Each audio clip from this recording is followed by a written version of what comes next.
लादनम वचनम सूतय देव्या मधुरम अब्रवीत। इस प्रकार की बातें वहां हो रही थी। और अद्यापि चरणौ तस्या पद्म कोश समुत्प्रभौ नूपुरोत्कृष्ट लीलेव खेलम गच्छति भामिनी। क्या बताएं, उसके चरणों में जो नूपुर है, उन नूपुरों से जब वो बच्ची दौड़ती है तो बहुत अच्छी लगती है। सुमन जी के सामने तो बच्ची थी। इस कारण से महाराज आप कोई चिंता मत करें महारानी जी। गजम्वा वृक्ष सिंगम्वा, हाथी को देखती है, सिंह को भी देखती है, व्याघ्र को भी देखती है, कोई डर नहीं लगता सीता को। सीता के वो बोलती, वो देखो वो हाथी आ गया, तो राम जी महाराज बाण लगाते हैं। वो देखो वो उधर सिंह आ गया, ऐसे बोलते हैं जैसे कोई उनको कोई डर ही न हो। तो जब उनको किसी प्रकार का डर नहीं है तो आप इस प्रकार से कोई चिंता मत कीजिए। कौशल्या ने अपने पतिदेव से कहा कि महाराज दोनों बच्चों को तो आपने जंगल में भेज दिया और सीता को भी जंगल में भेज दिया, और अब यहाँ आप लंबी लंबी श्वास लेकर के विलाप कर रहे हो।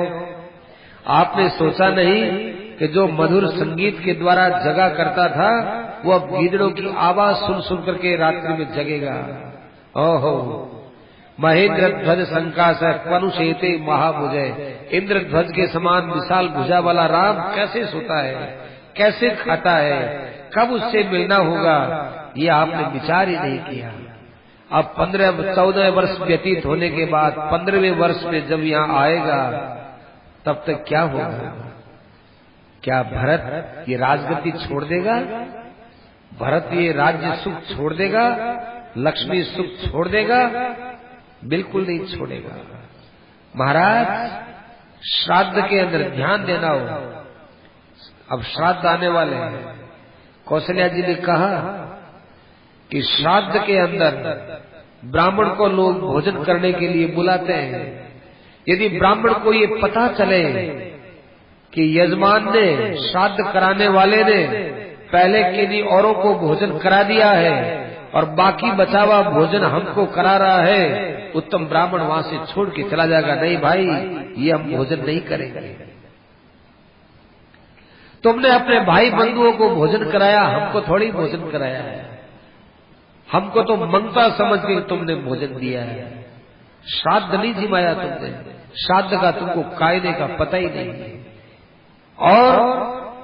और उत्तम ब्राह्मण होते हैं, पहली पंक्ति के अंदर ब्राह्मण बैठेंगे, उतने बैठ जाएंगे, उसके बाद नहीं बैठेंगे। किसी को कहेंगे देखो पहले हम इस ब्राह्मण को जिमा देते हैं, उसके बाद आपको जिमाएंगे। अच्छा, तो फिर इन्हीं को जिमा दो, हम हमारे चलते हैं।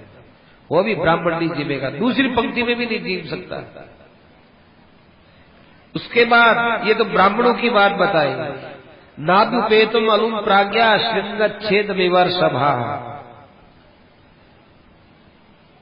जिस प्रकार से बैल है, बैल का जो सींग है, सींग काट दिया जाए ना तो फिर वो बैल किसी भी वस्तु को धारण नहीं करना चाहता, क्योंकि हमारा सींग नहीं रहा, अब हमें क्या मतलब है।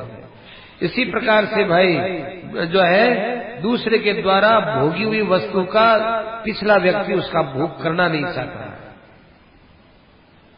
एक तो राम भाई है, एक राम बड़ा भाई है, एक गुणों में श्रेष्ठ है। वो अपने से छोटे भाई के द्वारा भोगी हुई संपत्ति का भोग करेगा, ऐसा राम इतना घटिया नहीं है। महाराज आपको मालूम है कि जहाँ यज्ञ होता है, एक यज्ञ की सामग्री बच गई, माने घी बच गया, चावल बच गया, तिल बच गया, जो बच गया, जो यज्ञ की सामग्री बच गई, अब साहब वहाँ यज्ञ हो रहा है उसमें दे दो, नहीं, इसी में ही पूरी कर दो। यदि पूरे मंत्र बोलने के बाद भी सामग्री बच गई हो तो उस सामग्री को और मंत्र बोल करके पूरा कर दो। सामग्री बची हुई नहीं रहनी चाहिए, दूसरे यज्ञ में काम नहीं आती है। तो यज्ञ की सामग्री भी दूसरे यज्ञ में नहीं आती है। इसलिए महाराज ये बात उचित नहीं है कि भरत के बाद ये राम जी उनकी भोगी हुई संपत्ति का भोग करेंगे। और आपने विचार नहीं किया होगा, सिंह है, एक पशु है, वो अपने मारे हुए, अपने शिकार किए हुए पशु का ही मांस खाता है। किसी एक दूसरे ने यदि दूसरे पशु को मार दिया, सिंह नहीं खाएगा। सिंह ने ही दूसरे को मार दिया तो ये सिंह नहीं खाएगा। एक सिंह ने दूसरे को मार दिया, दूसरे किसी पशु को, तो दूसरा सिंह आकर के उसको खा जाए, बिल्कुल नहीं। सिंह अपना ही मारा हुआ खाता है। सिंह को भी अपने आप का गौरव होता है। क्या आप इन पशुओं से भी नीचा राम को समझते हैं कि भरत के द्वारा भोगी हुई राजलक्ष्मी को 14 वर्ष भोगने के बाद अब ये अपनी राजलक्ष्मी लेंगे? ये आपने कौन सा नया मार्ग निकाला है? यदि ते धर्म निरते त्वया पुत्रे विवासिते द्विजाति चरितो धर्म शास्त्रे दृष्ट सनातन। शास्त्रों के अंदर धर्म की बड़ी व्याख्याएं हैं, शास्त्र के अंदर धर्माचरण का बड़ा गौरव है, लेकिन क्या बताएं, आज वो सब बातों से हमारी अश्रद्धा होती है। राम जैसे को जब वनवास में भेज दिया, आपकी सत्यवादिता, धर्मनिष्ठा, शास्त्रों में इतना धर्म का व्याख्यान क्या काम आएगा? स्त्री के लिए पति एकमात्र सबसे ज्यादा पूजनीय होता है। स्त्री के लिए सबसे बड़ी चीज यदि है तो पति है। उसके बाद उसके दिल में किसी का स्थान है तो बेटे का होता है, और तीसरे भाई आ गए, और आगे बाप आ गए, माँ आ गए, तो ये सब तीसरे नंबर में आते हैं। चौथी कोई चीज नहीं है। आप मेरी और विचार नहीं किए। कैकी के कहने में आकर के आपने मेरा तिरस्कार किया, तो आप मेरे पति थे, मेरे लिए तो सब कुछ आप थे, लेकिन आपके लिए मैं तो कुछ नहीं रही। और मेरे बेटे राम को आपने वन में भेज दिया तो मेरी वो भी नहीं रही। अब भाई बंधुओं से मुझे कोई लेना नहीं देना नहीं। बताओ मेरी कहाँ स्थिति है और किस अवस्था में मैं हूँ? आपने कभी मेरे विषय में विचार किया? मैं तो वास्तव में पुत्र के रहते हुए भी पुत्रहीन हो गई, पति के रहते हुए भी पतिहीन हो गई। मेरी अवस्था पर आपने कभी विचार ही नहीं किया। ये बहुत भयंकर कठोर शब्द जलती हुई आत्मा से निकल रहा है। महाराज, आपने हमारे राम को वनवास में न भेजा होता तो ये सारा दुख हमारे अंदर पड़ा हुआ था। एक दुख के पीछे कितने दुख के दुख आगे से आगे निकलते चले जा रहे हैं। इस प्रकार से बात कही तो दशरथ जी महाराज चिंता में पड़ गए, लंबी लंबी श्वास लेने लगे। कौशल्या से कहने लगे, कौशल्य तुम्हारी बात अक्षर से सत्य है। मुझे 2 प्रकार के शोक हैं। तुम्हारे निरादर का भी शोक जागृत हो गया, राम का शोक तो था ही। कौशल्य, जीवन का कुछ पता नहीं है। मरने से पहले मैं तुमसे हाथ जोड़कर कोई अपराध हुआ हो तो उसके लिए तुमसे क्षमा याचना करता हूं।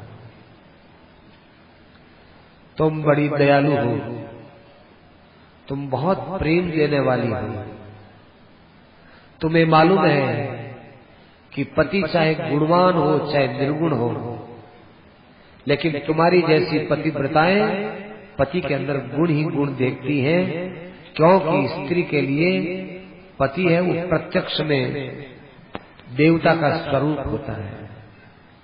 तुमने सदा ही धर्म में अपना मन लगाया है, इसलिए यदि मैंने तुम्हारे साथ कोई अप्रिय व्यवहार किया हो तो हे देवी मुझे क्षमा करना। ये बात सुनते ही कैकेयी के दोनों आंखों से आंसुओं की धारा बह छूटी और अपने पति के चरणों में अपना मस्तक रख दिया और बार बार क्षमा याचना करने लगी कि हे प्राणनाथ, मेरे मुंह से अनुचित शब्द निकल गए।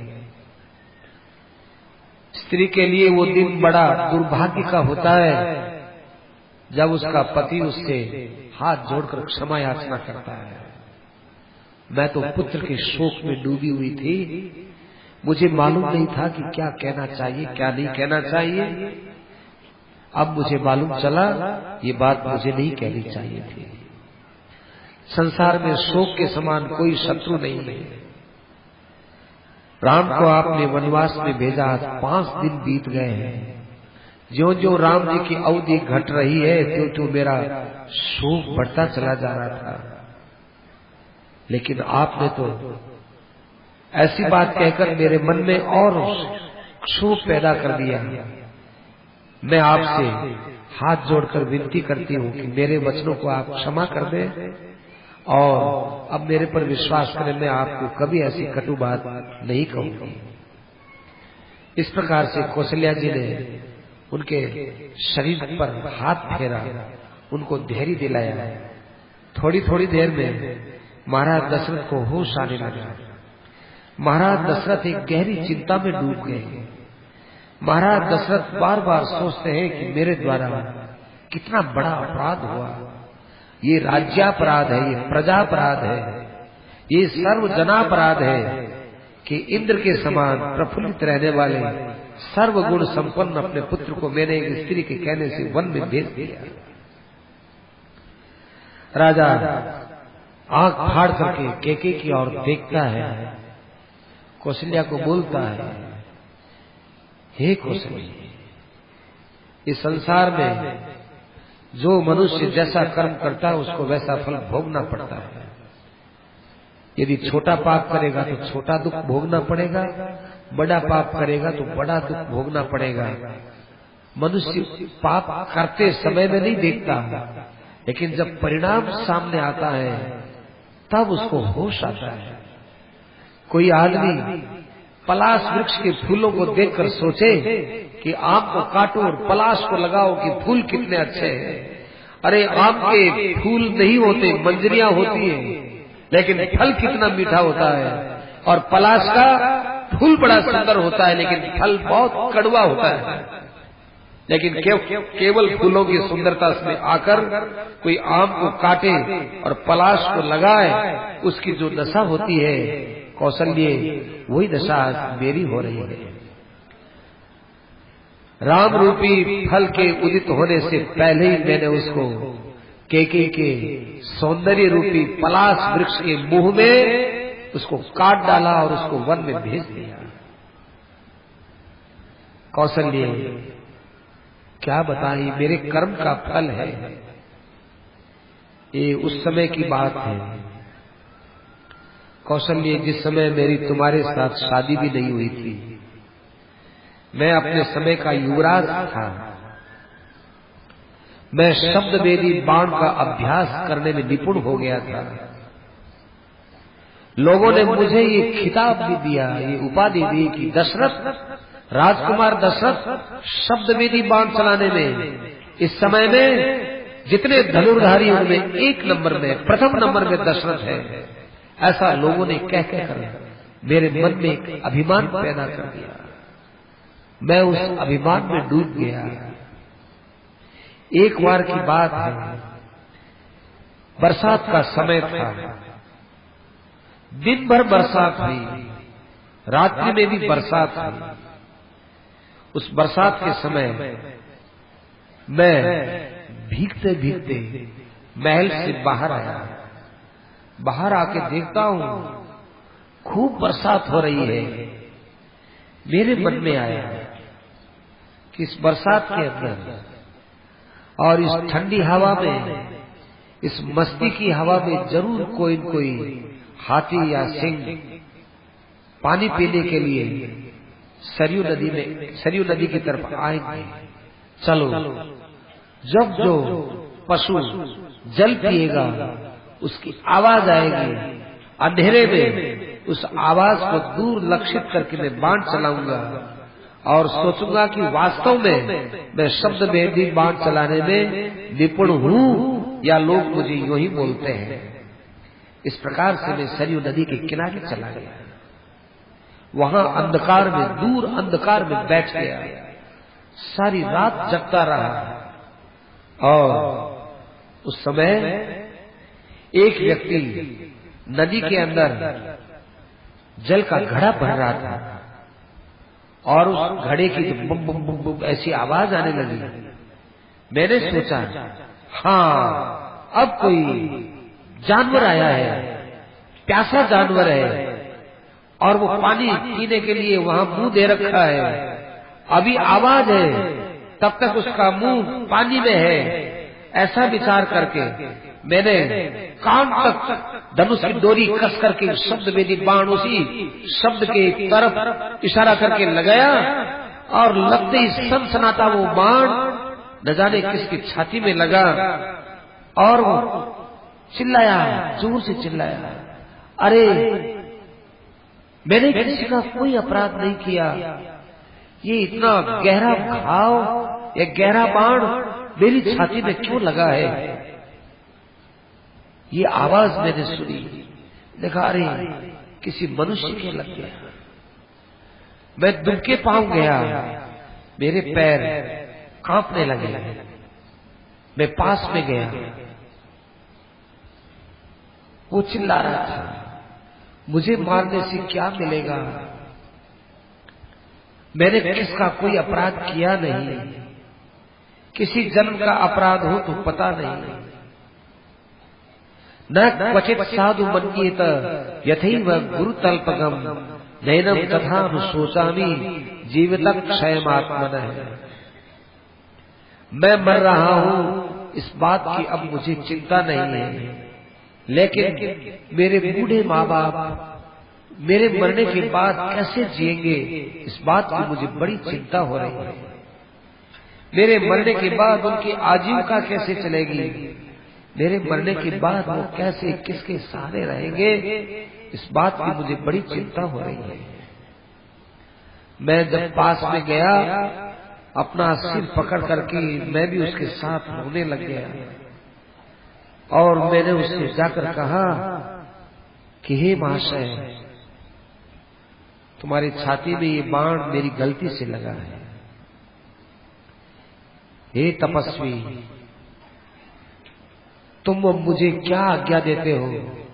चाहे तुम मुझे शाप दो, चाहे तुम क्षमा करो, अपराध मेरे द्वारा हुआ है।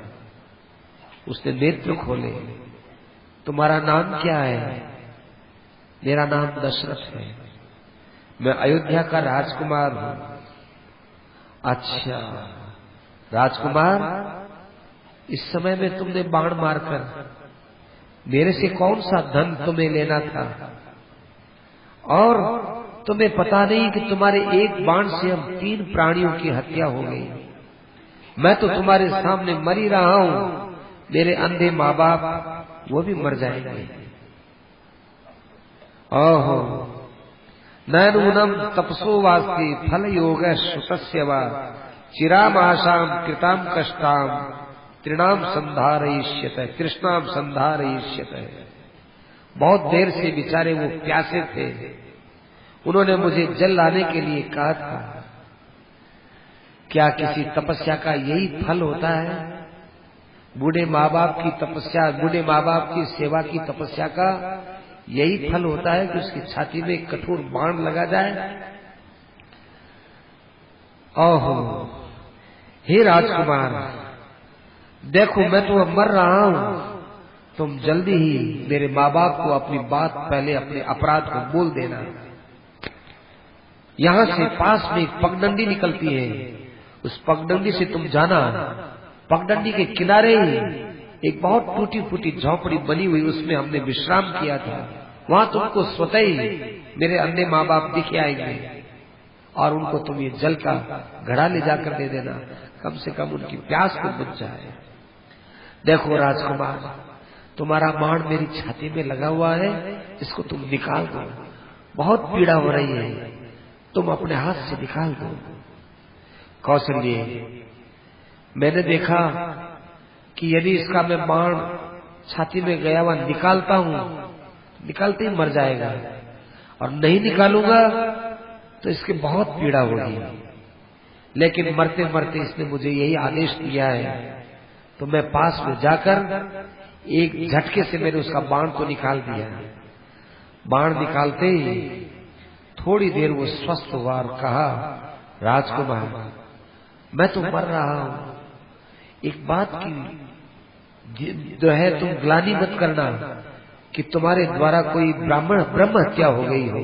मैं ब्राह्मण नहीं, तुम्हारे मन में कोई शोक न हो। मेरे पिता शूद्र हैं और वैश्य जाति की, मेरे पिता वैश्य हैं, शूद्र जाति की स्त्री के साथ उनका संबंध हुआ है, जिससे मैंने जन्म लिया है। इतना कह करके और उसने अपनी गर्दन नीचे लटका दी और वो पंचत्व को प्राप्त हो गया। मेरे मन में बड़ी घृणा हुई। कौशल्य, मैंने सोचा कि मैं क्या करूं। मैंने देखा कि मैं उनके पास जाऊं ही नहीं, मुझे कैसे शाप देंगे। फिर कहा कि नहीं नहीं, इस मरते हुए व्यक्ति ने मुझे कहा है कि मेरे माँ बाप को जल पिला देना। आज इसका पुत्र नहीं है और मेरे अपराध से मरा है और इसके बूढ़े माँ बाप को मैं जल भी न पिलाऊं। मेरा मन घृणा से भर गया और उसके बाद मैं वो घड़ा भरकर उस पगडंडी से रवाना हुआ। थोड़ी दूर पर जाकर देखा, बेचारे दुबले पतले अंधे दो भद्र पुरुष थे। वो ऐसे थे मानो पंख कटे हुए कोई पक्षी बैठे हुए हो। और वो मेरे जाने पर जब सूखे पत्तों में खड़खड़ाहट होती, मेरे जाने के बाद जब वो पैर की आवाज उनको सुनाई दी तो कहा, बेटा बहुत देर कर दी, क्या बात है बेटा, हमारी सेवा करते करते तुम थक गए। बेटा हम बुढ़े हैं, हम लोगों को कोई होश भी तो नहीं है, हम चाहे जैसी बात तुमको बोल दिया करते हैं। बेटा तो हमारे द्वारा यदि कोई कठोर बात निकल भी जाए तुम अपने चित्त में मत लाना। और बेटा देखो, तुम्हारी माँ तो बहुत देर से तुम्हारे लिए व्याकुल हो रही थी। हाँ हम भी तो कैसे हैं, इस आधी रात में हमको प्यास लगी है। अरे दिन में प्यास लगती दुनिया को, हमको आधी रात में प्यास लगी। बेटा कोई बात नहीं, आगे हम ध्यान रखेंगे। बोलते नहीं हो बेटा, क्या बात है?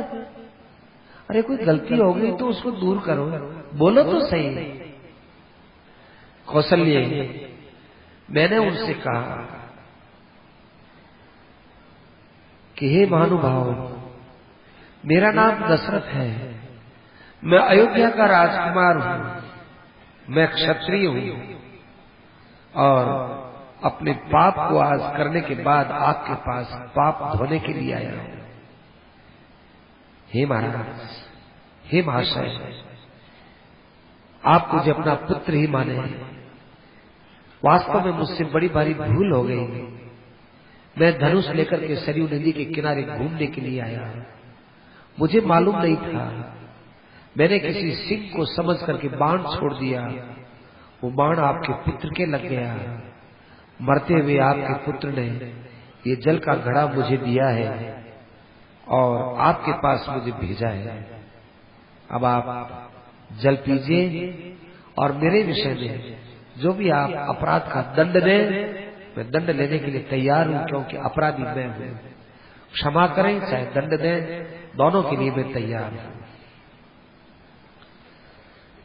जब इस प्रकार से जब मैंने उनसे कहा तो मैंने बता दिया कि मेरे बाण लगने के बाद वो स्वर्ग में चला गया है, अर्थात उसकी मृत्यु हो चुकी है। तो उसके पिता ने हमसे कहा, हे राजकुमार, तुमने हमको अपने अपराध को सत्य सत्य बता दिया, यदि नहीं बताते तो तुम्हारे सिर के 100 टुकड़े हो जाते। क्षत्रिय हो लेकिन वानप्रस्थियों की सेवा करने के लिए हो। क्षत्रिय के द्वारा एक वानप्रस्थी का वध होना कोई ठीक बात नहीं है।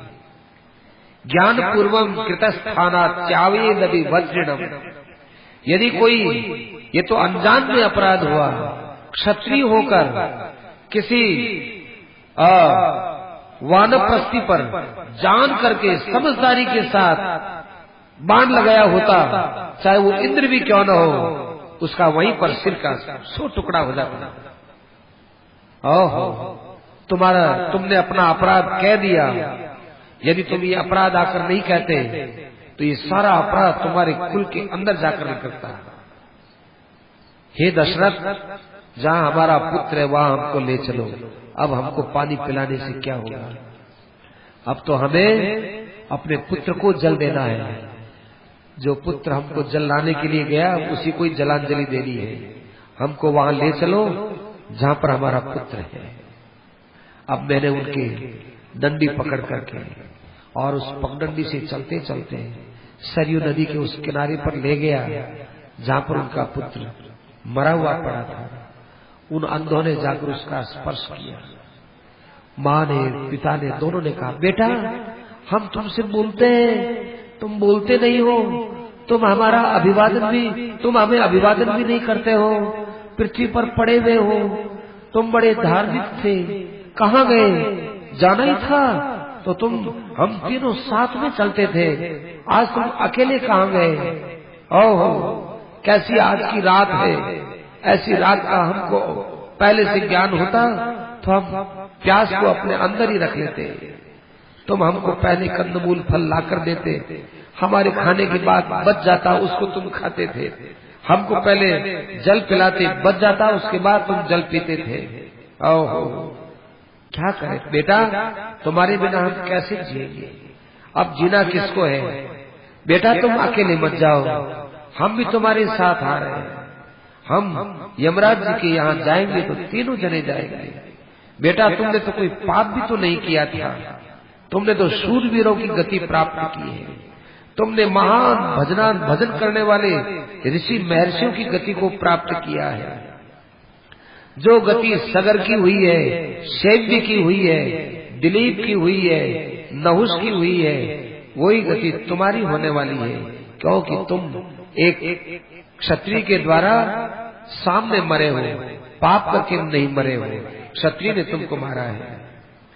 भूमि दस्य आहिताग्निश्च, भूमि का दान देने वाला, एक पत्नी व्रत रहने वाला, हजारों गवों का दान देने वाला, गुरु सेवा करने वाले का जो स्थान होता है बेटा वो तुमको स्थान मिलने वाला है। इस प्रकार से बोल रहे थे। उसी समय में भाई आकाश से एक दिव्य स्वर्गिक विमान वहां आया और उस विमान के अंदर इंद्र बैठा हुआ था। इंद्र के साथ में वो जाने लगा, कहा पिताजी आप लोगों की सेवा के कारण मुझे लेने के लिए आज इंद्र स्वयं विमान में विराजमान होकर आए हैं। स्थानमपि महत् प्राप्त है, आपकी सेवा का ये मुझे स्थान मिला है। भवन्तु अपि च क्षिप्रम, आप भी बहुत जल्दी हमारे पीछे आने वाले हो। इस प्रकार से कहकर के वो दिव्य विमान में बैठ करके और रवाना हो गया। उसके बाद अंधे पिता ने मुझे कहा, राजन अद्यैव जहि माम राजन मरणे नास्ति में व्यथा, तुम्हारे पास मारक तो बाण है ही ना, एक बाण से तुम मार ही सकते हो ना, एक बाण यहाँ और लगा दो। दशरथ तुमको बहुत पुण्य होगा, बहुत पुण्य होगा, एक बाण हमारे लगा दो और हम भी अभी मर जाते हैं। इस बाण से तुमने मेरे बेटे को मारा, उसी बाण से हमको भी मार दो, नहीं तो बेटा हम तो दुख रूपी बाण से तो ऐसे ही मर गए हैं। इस प्रकार से वो बार बार कहने लगे और कहा कि देखो तुमने अज्ञान से ऐसा किया है, नहीं तो तुम्हें ब्रह्म हत्या लगती, तुम्हारे अनजान पने से अपराध हुआ है। लेकिन एक बात है, हमारे हृदय में बड़ी तड़फन हुई है, बात को याद रखना, तुम्हारी भी मृत्यु होगी, तुम भी अपने बेटे के लिए तड़पते रहोगे, तड़पते रहोगे, तड़पते तड़पते तुम मरोगे। ऐसा कहकर के उनका वहीं पर प्राणांत हो गया, वो मर गया। मरने के बाद फिर उनकी चिता हमने रखी, चिता के अंदर उनके शरीर को रख दिया और शरीर को रखने के बाद वो अपने स्थान पर चले गए। कौशल्य उस समय से लेकर आज तक मुझे बात याद ही नहीं आई, मैं अपनी जवानी के नशे में था। उसके बाद मैं भूल गया कि मैं बेटे के लिए इतना बड़ा यज्ञ कर रहा हूं, लेकिन बेटे के लिए मुझे तड़पना पड़ेगा। कैकेयी को वरदान दिया, उस समय भी ये बात याद नहीं आई कि इस वरदान के फल में उस ऋषि की बात सत्य होने वाली भूल गया। आज मुझे याद आया है। कौशल्य अपना किया हुआ फल मनुष्य को भोगना पड़ता है, कोई राजा हो चाहे कोई हो, उसको अपना कर्म भोगना पड़ता है। कौशल्य देखो मेरे सामने उसका स्वरूप आ रहा है, वो ऋषि कुमार वो ऋषि मुझे बोल रहे हैं, दशरथ हमारी बात सत्य है कि नहीं? एक पुत्र के जंगल में जाने का तुम्हारे मन में इतना दुख है तुम अनुमान लगाओ कि उसके मरने का हमारे मन में कितना दुख हुआ होगा। कौशल्य, मुझे ये यमदूत दिखाई दे रहे हैं। कौशल्य, न जाने किस लोक में मैं जाऊंगा। कौशल्य, मुझे बचाओ, मेरे कर्म से मुझे बचाओ। तुम क्या बचाओगी? ये कर्म का फल तो मुझे भोगना ही पड़ेगा। ओहो, कमल नेत्र राम को कब देखूंगा? राम, अरे वो लक्ष्मण, लक्ष्मण स्पष्टवादी लक्ष्मण, सत्य कहने वाला लक्ष्मण, मेरा बेटा लक्ष्मण, जिस पर मुझे गौरव है। लक्ष्मण, लक्ष्मण के बिना मैं तड़प रहा हूँ, और वो सीता, सीते का बिना मैं तड़प रहा हूँ। कौशल्य, मेरा चित्त मोहित हो रहा है। कौशल्य, मेरी इंद्रियां एकदम डूबती चली जा रही है। कौशल्य, तुम क्या बोलते हो? मुझे कुछ पता नहीं है, मैं कुछ भी नहीं सुन रहा हूँ, मुझे कुछ भी होश नहीं है। कौशल्य, मैं जा रहा हूँ। कौशल्य, राघव, लक्ष्मण, सीते, कुछ भी पता नहीं मुझे। इस प्रकार से कहते कहते ओ राम राम कही, राम कही, राम का नाम लेते लेते दशरथ जी महाराज का वहीं पर प्राणांत हो गया। दशरथ जी महाराज के प्राणांत होते ही सुमित्रा और कौशल्या और उनके पास में रहने वाले जितने लोग थे, सब के सब बेहोश होकर के गिर गए, सब बेहोश होकर के पड़े। इधर महल के नीचे के भाग में रहने वाले बंदीजन, प्रातःकाल हुआ, वे पूंगियां बजाने लगे राजा को जगाने के लिए।